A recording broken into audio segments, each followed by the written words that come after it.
Hello বন্ধুরা, welcome to another blog. আজকে যেটা আমি দেখাবো সেটা হচ্ছে আমার ছাদ বাগানটা আপনাদেরকে দেখাবো। তো সবার প্রথমে দেখাই, এই যে ডাটা গাছটা দেখছেন, ক্যামেরাম্যানকে বললো ভালো করে দেখাও।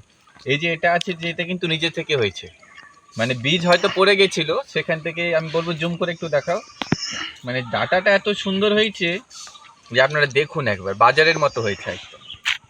আর এই যে ধনেপাতা হয়েছিল, বীজ দিয়েছিলেন কিন্তু ধনেপাতা আর হয়নি। আর এখানে কিছুটা হয়েছে ধনেপাতা, তার মাঝে আবার একটা গাঁদা ফুল হয়ে গেছে।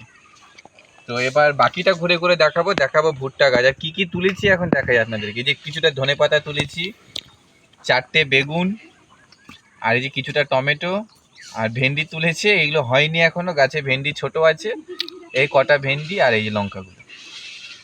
এবার আপনাদেরকে দেখাই হচ্ছে কিছু টমেটো গাছ, আর এই যেটা এটা হচ্ছে সিম গাছ। সিম গাছটা দেখুন কত সুন্দর হয়েছে। এটাও কিন্তু নিজে থেকে। আর ড্রাগন গাছ লাগিয়েছিলাম আমি 2-3 মাস হয়ে গেছে, তারপরে এই যে ড্রাগন ফ্রুটটা এই গাছটা হয়েছে দেখুন, সবগুলো চারা ছেড়ে দিয়েছি, মানে এত সুন্দর হয়েছে। আর এই যে টমেটোর গাছগুলো আপনারা দেখছেন, এই যে টমেটোর গাছগুলো, এই যে টমেটোর গুলো এইখান থেকে দেখুন, নিচ থেকে দেখাতে বলবো গাছগুলোকে। এই যে প্রত্যেকটা ডালে ডালে দেখুন কি, মানে কি পরিমাণে ফল এসেছে। মানে একবার আপনারা দেখুন লক্ষ্য করে, এক একটাতে মিনিমাম 6টা 7টা এইভাবে আছে।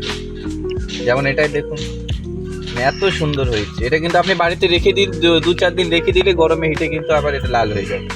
আর এখানে কিছু ওই যে দৌড়লের চারা, দৌড়লো লঙ্কা, আপনারা কি কেউ হয়তো গোল লঙ্কা বলে, কেউ কি বলে, কিন্তু এটা অ্যাকচুয়ালি দৌড়লে খোরসানি, নেপালিদের লঙ্কা যেহেতু, তো এটা দৌড়লে খোরসানি। এবার দেখা যাচ্ছে কিছু ভেন্ডি গাছ, মানে অনেকগুলো লাগিয়েছিলাম আমি এখানে, অনেকগুলো। তো এই যে ভেন্ডি গাছগুলো, আর এটা এটা এটা কিন্তু শশার গাছটা হয়েছিল, মানে দুটো বিচন কেউ আমায় দিয়েছিল, সেই বিচনটা আমি মানে পুঁতে দিয়েছিলাম, সেখান থেকে হয়েছে। আর এটা কি বলুন তো, এটা হচ্ছে আপনার কি বলে ওটা, কি এটার নাম কি রে, সেই যে লম্বা লম্বা কি বলে এটাকে, ঝিঙা ঝিঙা, হ্যাঁ এটা যে ঝিঙার গাছ। ভেন্ডি গাছগুলো একটু ভালো করে দেখা, ভেন্ডি গাছগুলো দেখো। আর এদের মধ্যে কিন্তু একটা আবার অন্যরকম ভেন্ডি আছে। এই যে এটা দেখতে পাচ্ছেন, যে এত লম্বা, এই যে লম্বা গাছটা, ভেন্ডিটা, এটা কিন্তু আছে আপনার, কি বলে এটাকে, পাহাড়ি ভেন্ডি। এটা কিন্তু মিনিমাম হাইটটা এত বড়, এত বড় হাইটটা হলে তারপরে এতে ভেন্ডি হবে, তার আগে কিন্তু হবে। তো এটা হচ্ছে ভেন্ডি। তার মাঝে আবার দেখুন গাঁদা ফুল আছে, এদিকে ভেন্ডি, গাঁদা ফুল, ফুলও আছে, ফল আছে, ফুলও আছে, বেশ ভালোই। আমাদের এই ভুট্টা গাছগুলো প্রতিটা গাটে গাটে ভুট্টা হয়েছে, মানে এত সুন্দর ভুট্টা হয়েছে যে কি বলবো। প্রতিটাই ভালো করে দেখা, জুম করে দেখা,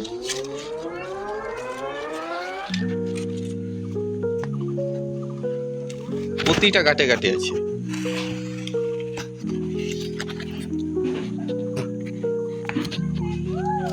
আমার এখানে মিনিমাম 12-14টার মতো গাছ হবে। প্রতিটাতে আপনারা দেখতে পাচ্ছেন, এইটাতে যেরকম দেখুন, একটু দূর থেকে দেখা, এই যেমন এটাতে প্রতিটাই আছে, এখানে আছে, এইটায় আছে, এটা কিন্তু দুটো করে আছে, কিন্তু একটা পরে দুটো করে গাছ আছে। এখানে আপনার এটাতেও হয়ে গেছে, এই যে এটাতেও হয়ে গেছে, একটু ভালো করে দেখা, এই দেখুন ভুট্টা এটাতেও হয়ে গেছে। তারপরে এটা দেখুন, এটাতেও হয়ে গেছে। কিন্তু পিঁপড়ে প্রচুর হয় এই গাছে।